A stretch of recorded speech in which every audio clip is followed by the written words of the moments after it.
আসসালামু আলাইকুম ভিউয়ার্স, আমি একটি মজাদার নাস্তা রেডি করে দেখাবো। আমি নিয়েছি কিছু আলু কুচি, এর মধ্যে আমি দিয়ে দিব ব্রয়লার মুরগির মাংস, কুচি কুচি করে কাটা মাংসটাকে দিয়ে দিব। তারপর আমি দিয়ে দিব পেঁয়াজ মরিচ একসাথে কেটে রেখেছি, সেই মরিচ আর পেঁয়াজটা দিয়ে দিব। তারপর দিয়ে দিব বেসন, এরপর দিয়ে দিব আদা রসুন বাটা, এরপর দিব হলুদ মরিচ ধনিয়া ও জিরার গুঁড়া লবণ, এরপর দিয়ে দিব ধনিয়া পাতা কুচি, এরপর একটি ডিম ফাটিয়ে দেব। তারপর হাতের সাহায্যে খুব ভালোভাবে এটাকে মুথে নেব, একদম সুন্দর করে সফটভাবে মুথে নেব, যাতে একটি ডোতে তৈরি করা যায়।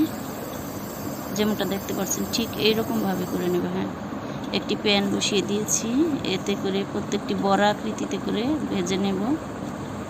একে একে সবগুলো আমি দিয়ে দিলাম। এবার উল্টিয়ে পাল্টিয়ে দেব, এপিট এপিট করে সুন্দর করে ভেজে নেব। দেখতেই পাচ্ছেন কিভাবে আমি ভাজছি। উল্টাতে কিন্তু ভীষণ কষ্ট হয়, এই সময় একটু সাবধানতার সাথে উল্টাবেন যাতে তেল না ছিটে।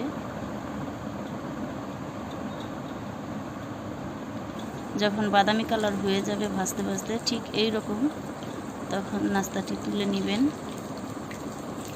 হ্যাঁ, ঠিক এই রকম। যেমন এই দেখেন আমার নাস্তাটি রেডি হয়েছে। আল্লাহ হাফেজ।